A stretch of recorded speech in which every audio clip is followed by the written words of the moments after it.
Today I'm going to tell you everything you need to know before purchasing the Nikon D500.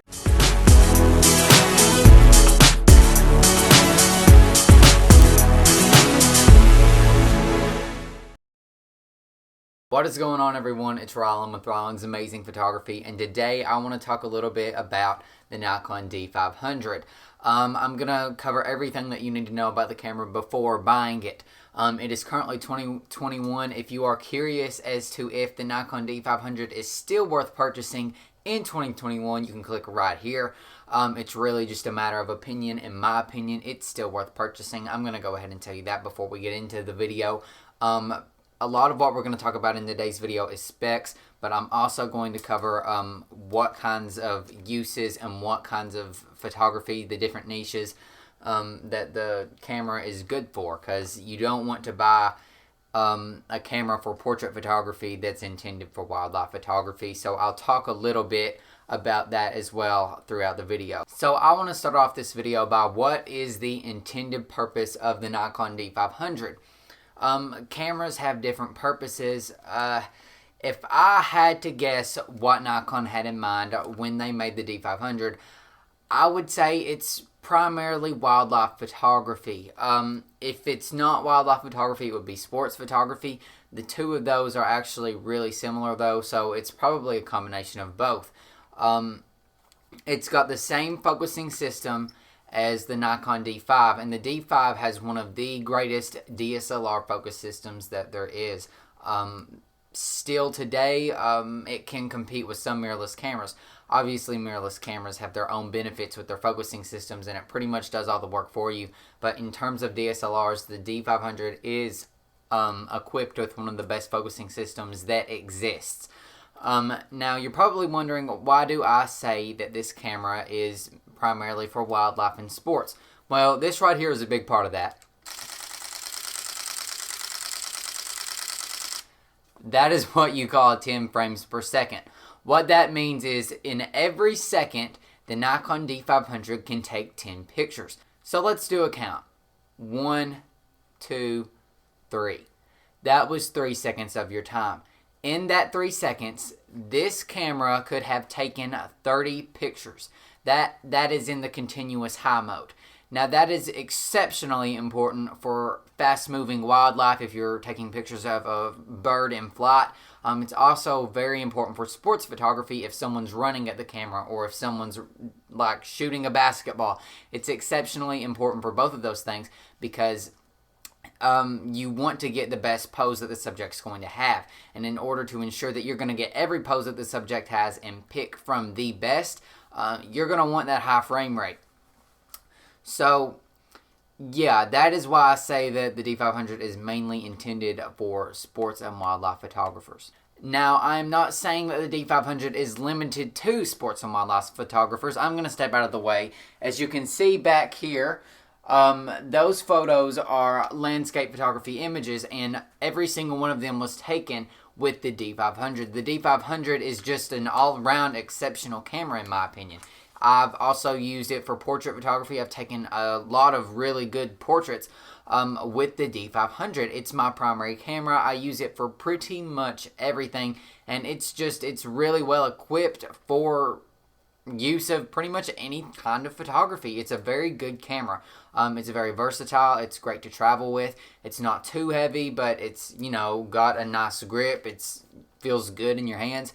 It's a great all-round camera, but its primary purpose is for wildlife and sports photography. I have no doubt that that's what Nikon had in mind when they made the camera. So it is 2021, and mirrorless cameras are pretty much running and dominating the photography industry. The D500, it's not a mirrorless camera. It was made back in, I believe, 2016, but maybe 2015. If it was 2015, that's 6 years the D500 has been out. Back in 2015, mirrorless cameras were a very new thing. They weren't very popular. Very few photographers have them, but nowadays it's what most photographers use. But I still use a D500 DSLR, and it still works great for me. It really just depends. I think that you can still get a lot of great photos, because I do in 2021 with a DSLR.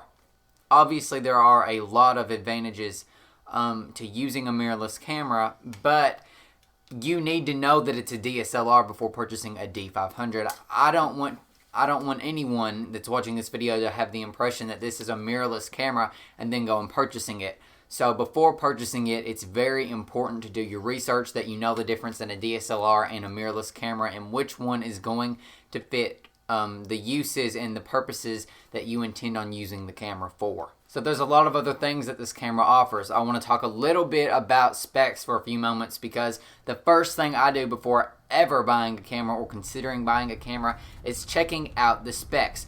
So the Nikon D500, as mentioned, does 10 frames per second. It has 20.9 megapixels, so you might as well say it has 21 megapixels. It has a crop sensored CMOS sensor. Now that is going to catch your attention because it's got a crop sensor.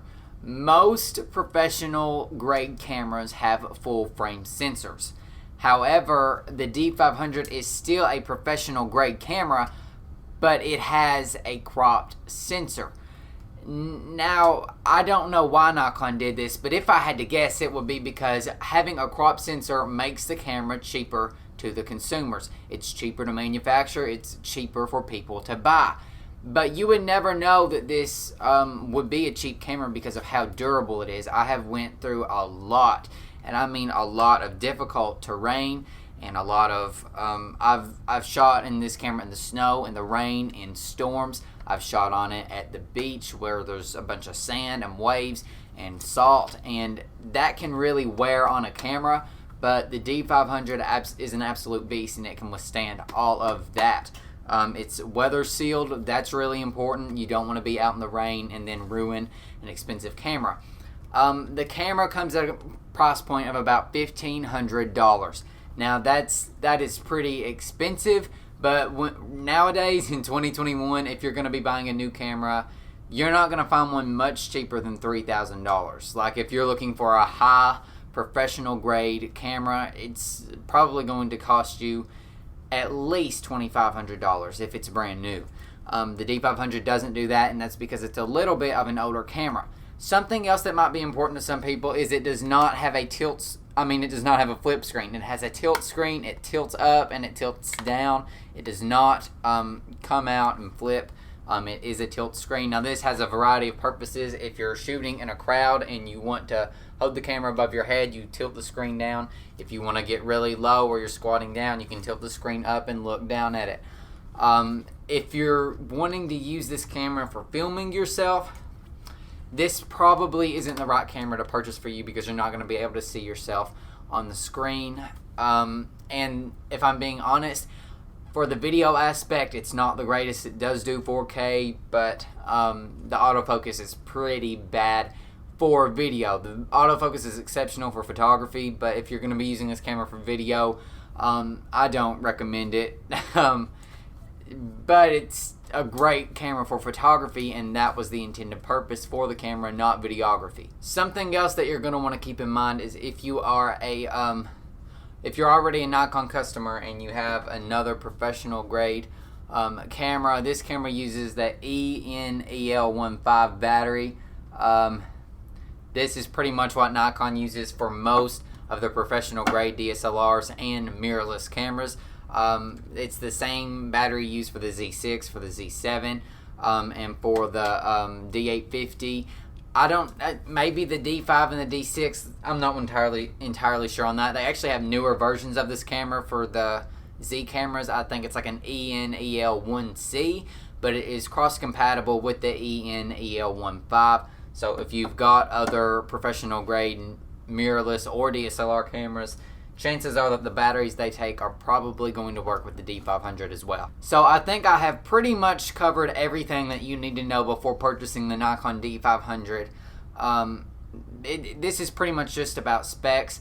If you are curious if the Nikon D500 is still worth buying in 2021, like I said, in my opinion it is, but you might think differently than I do, and I go over in depth everything that you might want to know in this video right here. Is the Nikon D500 still worth purchasing in 2021? This video is about what you need to know before purchasing the D500. At this point, you have most likely decided that you want this camera and you want to know everything there is to know about it before buying it. Obviously, I can't fit everything there is to know about buying it in this video, but I've pretty much covered every main aspect of the camera pretty good in this video. So I hope you enjoy your Nikon D500 when you purchase it. Like I said, if you're still considering it, definitely make sure that you check out the video that I linked above. Thank you all so much for watching today's video. Definitely make sure to go down below and like the video. It does help me. You might not know it, but it does. It helps the algorithm on YouTube. Definitely make sure to press that red subscribe button as well and hit the notification bell so you get notified every time I come out with a video. I come out with a video every single Friday, and there is a bonus video every now and then. I have a variety of different videos, from out in the field videos to camera videos like this one. Thanks so much for watching, and I hope you guys have an amazing day.